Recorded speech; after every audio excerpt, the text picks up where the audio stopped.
Uh, we are to read today the poem The Caller. It is written by George Herbert. As I was talking that metaphysical poetry is having some of the important poets. John Donne is the leader, uh, and there are some followers to him. Among them is George Herbert. When you are asked about the question of metaphysical poetry, then you have to write leading poets. So you will be able to mention John Donne. And now, when we finish this poem, you will also have some ideas about Herbert also.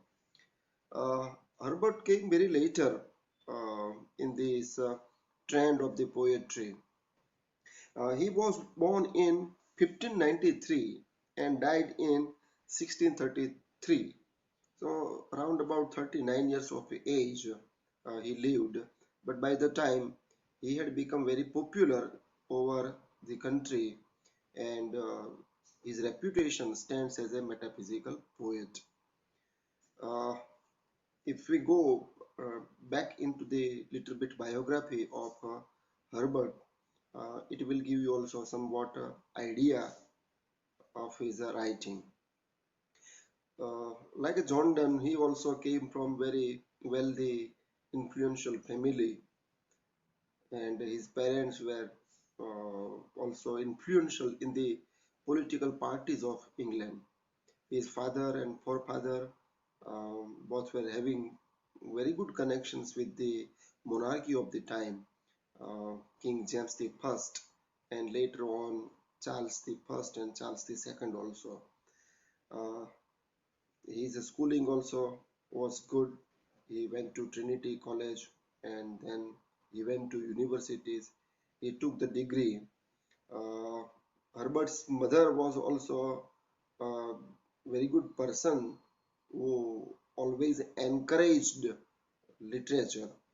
It would be surprising to know that Herbert's mother was a patron to John Donne, and that way she encouraged John Donne also.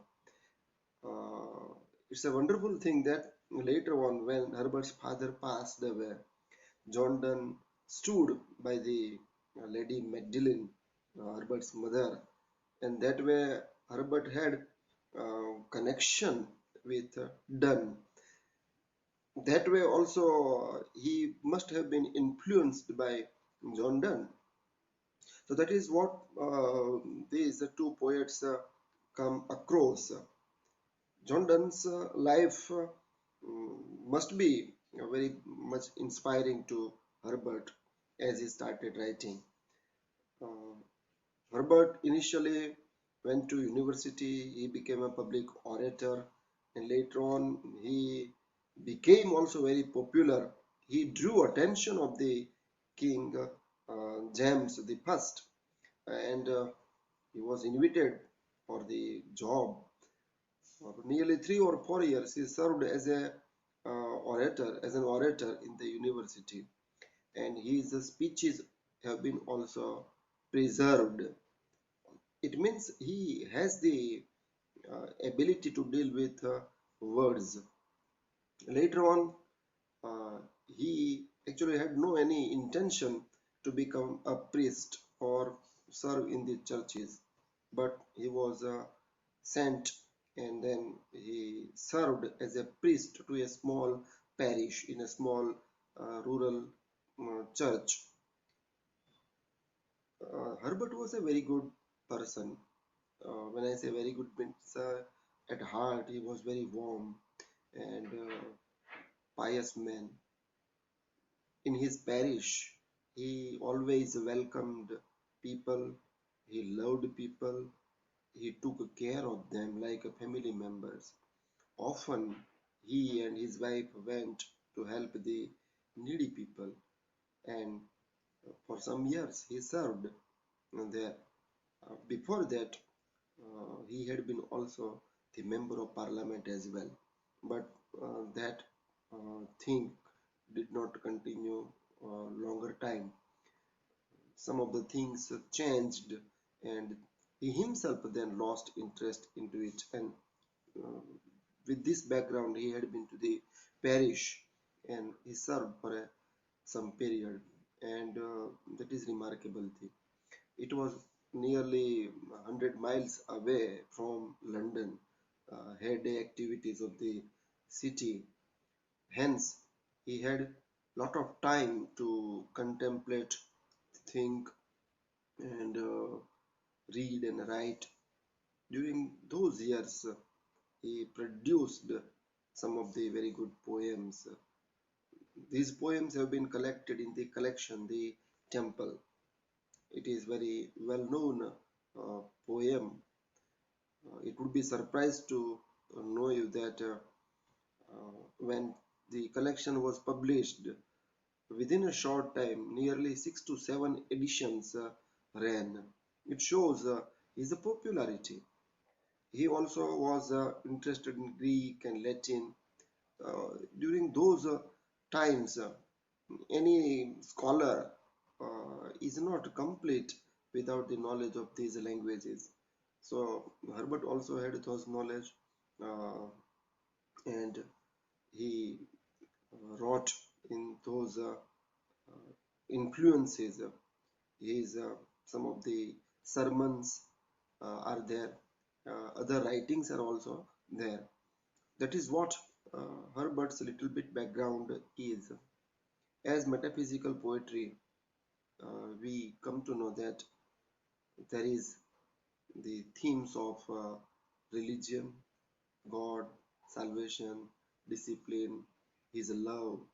So, uh, religion is the base into Herbert's poems, and in metaphysical poetry also, religious note is very important here. And then another tendency is conceit.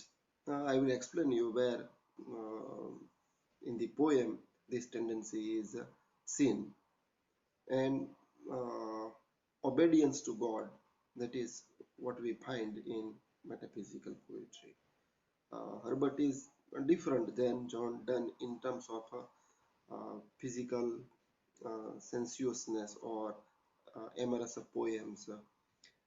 Uh, we have only verses devoted to God. So this is little bit background of Herbert, and now we go to the poet. Sorry, the poem, The Caller. Uh, First of all, we should know what is the title. What does it indicate? Collar means a kind of a band which surrounds our neck. We see a collar in the dog's neck, and somebody leads him.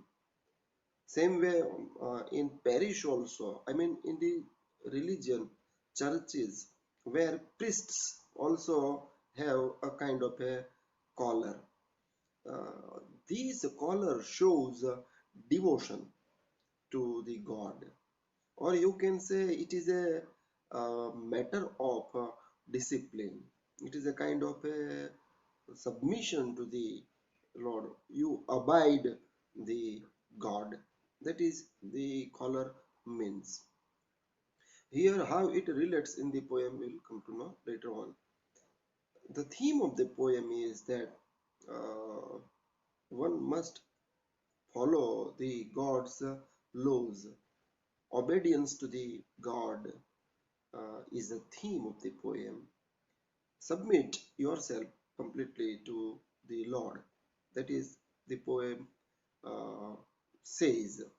Now we read the poem and see what tendencies of metaphysical poetry we find, and how does Herbert wants to communicate his thoughts to us. Here is a narrator, one who seems to be young, and he is a sailor, a mate, you can say, a person who goes to the sea, and he has passed some of the years in sordid troubles, very harsh reality he faced, and then he seems that he finds that the life he led is very much painful, and he now revolts against the God. That this is not the life he wanted, and it came. And he had faith in the God earlier, but because of these troubles, now he lost the faith, and now he does not want to obey the rules of the Lord, and he revolts against the Lord, and he wants to lead a free life. So that is what uh, the background is. Later on in the poem, we find some changes, but that we will talk later on. So I read the poem and explain to you. I struck the board and cried, "No more! I will abroad." Look, the poem begins with the first person singular, I. It seems to be subjective also. For a time being, we forget about the subject element, but there is a narrator, and he says something to us. He talks about his own self. So here is the person I. He says he stuck to the board. Board means here the ship. He had been to the ship. He traveled a lot. He made voyages. It was his life to go to the sea and doing the work, and cried. And now he cried, made a loud noise. It's a kind of a complaint that no more. I do not want this type of work. Enough is enough. Seen ups and downs. I am now completely bored, troubled, do not want it. I will abroad. Instead of going to board, he wishes to go abroad. Look, this is how inter-rhyming in the poem. And for this, Herbert is also known. And that is how he plays with the words and trying to create a different sort of a rhythm in that way. So, board, that shows the ship, abroad, and that indicates outside the ship. So, one life at the sea that he has seen, and now he wants to go to see the life outside sea. So abroad, going away, running away from the present job, he wants to see the world. Perhaps he has not seen what's what outside the seafaring activities, and he must have thought that life must be very easy over there. Things must be good there, not so much horrible experiences of the sea. So he wants to go abroad.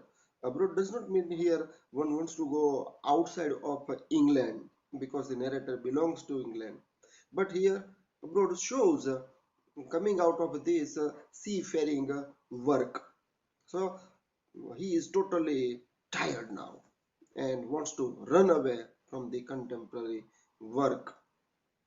I struck the board and cried, "No more!"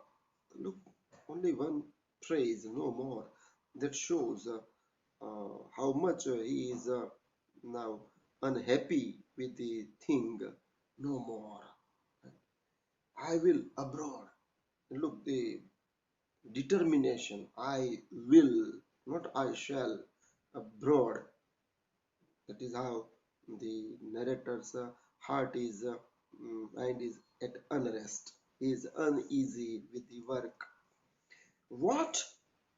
Now, perhaps something must have come to him. Somebody might have told to him, or the person who listens to him might have said something to him.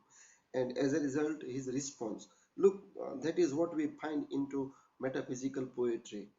Somebody says something, but that is not mentioned.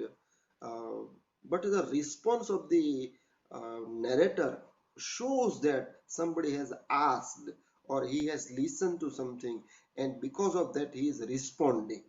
So those gaps we have to fill, and here it is seen. What? Shall I ever sigh and pine? Now, sigh and pine. Again, another phrase. He says that, should I sigh? Um, Regretting the thing, giving all the time vent to my pain. Is this my life? Sigh and pain, pine, or thinking about the things which I had in the mind. Should I remember all these things? Continuously longing for the good things and that way giving pain to myself. So that is pining.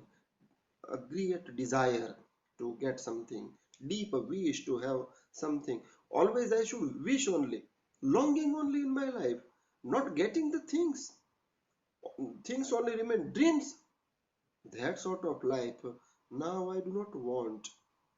Let me tell you that here, who is the listener? Perhaps there is no listener uh, in physical sense. Actually, his vent, his complaints are told to the God. So here he complains to the God. The God is the listener, and he is all pain. He tells to him and says that, "Oh God, I do not want this sort of life. What? Shall I ever sigh and pine? My lines and life are free, free as the road." Look here, my lines and life. That is our alliteration. Uh, Again, as I told you, playing with the word, creating particular sounds, rhythm, line and life. My line means the line in which he is working, and life, the life of the sailor. My lines and life are free.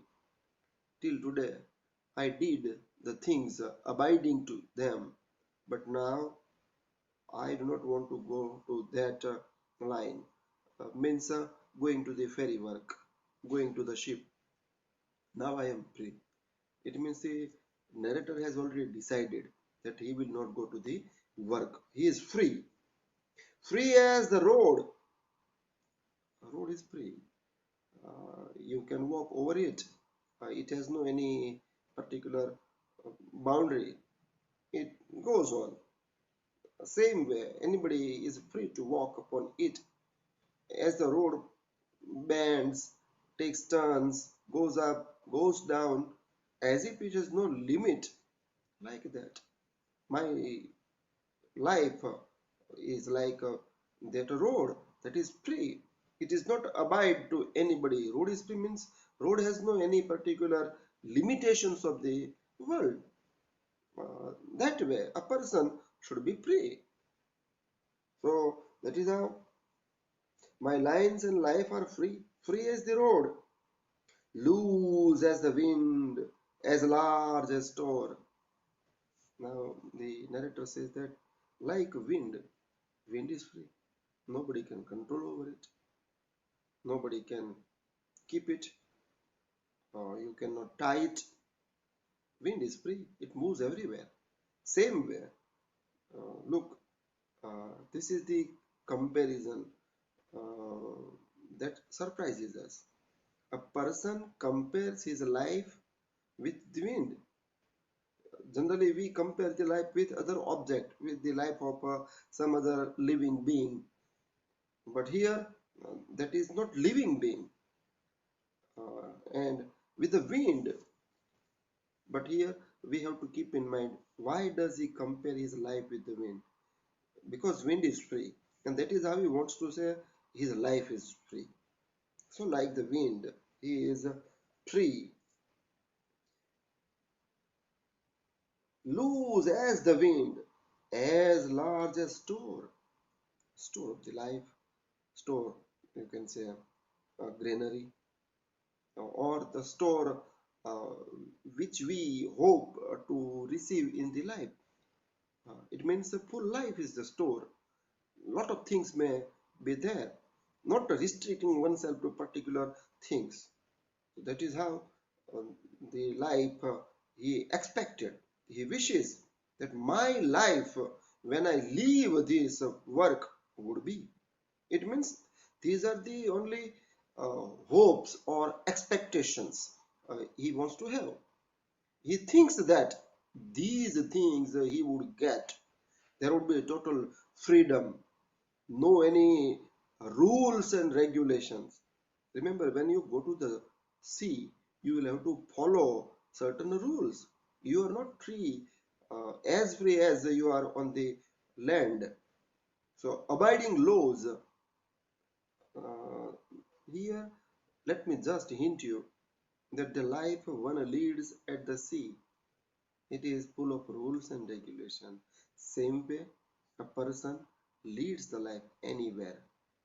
We are not talking about any particular profession, but wherever a person leads the life, he will have to follow certain rules and regulations. God has made certain things that we have to follow. Our life is not free as we think. So often we think that we are free to do anything, but things are not in our hands. We know that chances and accidents take place, and ultimately His will is done.